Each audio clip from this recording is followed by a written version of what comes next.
Why are time banks taking off all over the world? Because they're a powerful new tool for building community. One of the best ways to find out what time banks are all about is to visit a real project in action. We're in the old mining village of Blaengarw in the Garw Valley in South Wales. We're here to visit one of the most interesting time banks around. It's called the Time Centre. It's based in the old Miners' Welfare Hall, run by the Creation Development Trust. And local people can help build community and say thank you to each other for the work they do for the community through the Time Centre. People help out with community groups, get involved in community activities and receive time credits. And then with their time credits they can come to the Time Centre, they can come to events, they can go to the bingo, they can go to a show, or they can attend classes. There's all kinds of ways in which people can use their time credits. So I'm here talking to Dawn Davies, who runs the Creation Development Trust at the Miners' Welfare Hall in Blaengarw. Dawn, I wonder if you can tell us a bit about why you started the Time Centre and what you hoped it would achieve. Well, we were looking for an idea to solve an issue we had about how we looked after our volunteers and how we valued them. And we attended a seminar in Valley's Kids where Edgar Khan was talking about time banking. We knew that there was something there that we could use back in Blaengarw, but the ideas that had already been developed just weren't quite right. So we worked with the Welsh Institute of Community Currencies and developed the idea of the Time Centre. So I'm here talking to Di Pugh, who's the time broker here in the Time Centre. Di, I wonder if you could tell us a bit about how people can get hold of their time credits. What sort of jobs can they do? Well, there's various ways they can donate time credits. I think one example that we can show it now is David, who's painting the hall for us. He has time credits for doing all jobs around the hall. We've got people then who go to the Darling Money, the shelter accommodation, do the old people's hair for them. We've got people who do child mining to earn time credits. People who help out in our local cafe, the Creation Cafe. They earn time credits there by waiting on tables, washing dishes, whatever. We've got children involved in the village who do village clean-ups for us. And the young people involved as well, they're earning time credits. There's a lot of young people involved, yes. We've got a lot of sports coaches who coach rugby, football and cricket. They earn time credits for their time, volunteer their time to coach the children. Yeah, we've got right along from our youngest member I think is 8 and our oldest member is 92. And we've got a young lad over here who's doing some work, I believe. Yes, he is. That's Jonathan. He's stapling some brochures for us leaflets for posting out in the village. And how do the young people use their time credits? They use them by accessing the hall here for different events, for band nights, things like that, depending on where they are. The younger ones will use it for events such as Paddy the Clown or whatever. We've got pantomime, they come in pantomimes. They use them in Creation Cafe as well for accessing the internet, which is very popular. What sort of things are local people saying to you about the Time Centre? I think it's a wonderful idea. It's really bringing the community together. This is Don Sage, the events coordinator at the Time Centre. Don, we're interested to find out a bit more about how the time credits work. I wonder if you could tell us how people can use their time credits with classes and with learning. Well, with learning, if they're active classes, such as first aid or things, they can actually use, they come to the classes here and we actually give them time credits because it's active learning. You know, they can take that back in the community and, you know, to use it for the good there.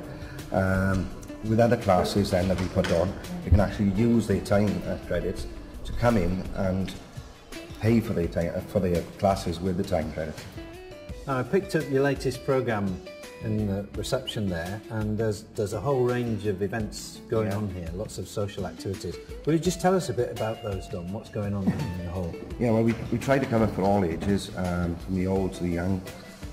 We have wrestling here, we have comedy nights, we have Paddy the Clown there for the children.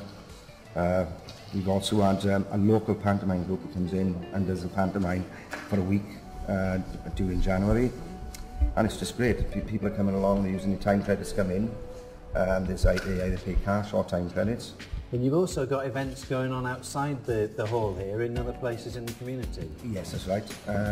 There's a club up the road here that we use for events. We put the first event on up there in February, and it was absolutely amazing because there was people there that got together that night that hadn't seen one another for years, and there was actually people crying there because they said it was more like the community you knew.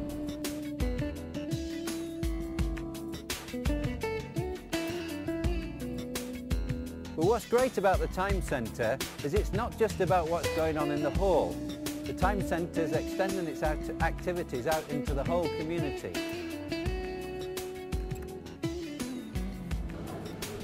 Oh yeah.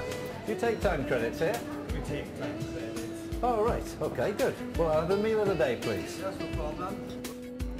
So this is great. Here in the community cafe, you can use the time credits you've earned from doing jobs for the community. And you can pay in time and you can pay in money together. Dawn, it's been really interesting finding out more about the Time Centre here because it's clearly a great success with local people and it's going to go from strength to strength. So if you were telling another community about Time Centre, what would you say to them? Well, I'd say that it's a really neat way of capacity building, bringing the community together, developing community spirit. You know, we sometimes find that community spirit within communities, but to building on that, you know, and when it doesn't exist, you can actually recreate the community spirit that was there years ago. Bringing together people to develop new relationships, building new social networks, because we've had new groups set up under the new scheme, the Time Centre scheme. So it can achieve a whole host of things. It's also a great way of releasing skills and talents that already exist in the community. We've found an awful lot of things out about people we didn't even know. You know, people we've known for years, the skills they've got, accountants and painters and artists and writers, and you know, it's been fantastic. So I think it's a really neat way of achieving a lot of those things that you find termed as capacity building. What are the most important lessons you've learned in running it? It's really surprising how willing people are to help in their community. They just need to have the reason to do that. People love having time credits in their wallets and their purses alongside their cash. Well, what I always say when people ask me about time banking is that you can use time credits to achieve anything, but you've just got to be imaginative with the way you use them. That's the story of Time Centre. Time Centre is one model of time banking, and time banking is one form of community currency. Have a look around the site and find out more about community currencies. In the why, what and how sections, you should get lots of your questions answered. In the stories section, you find out how people are applying this simple tool in different ways all around the world. The evidence section pulls together what's known from research about the effectiveness of time banking in community currencies. In the WICC section, you can meet the team and find out more about how WICC works. And last, don't forget to check out the animation which will show you step by step how WICC works with communities. Community currencies are about finding mutual solutions together to common problems, like building community. We have what we need if we use what we have.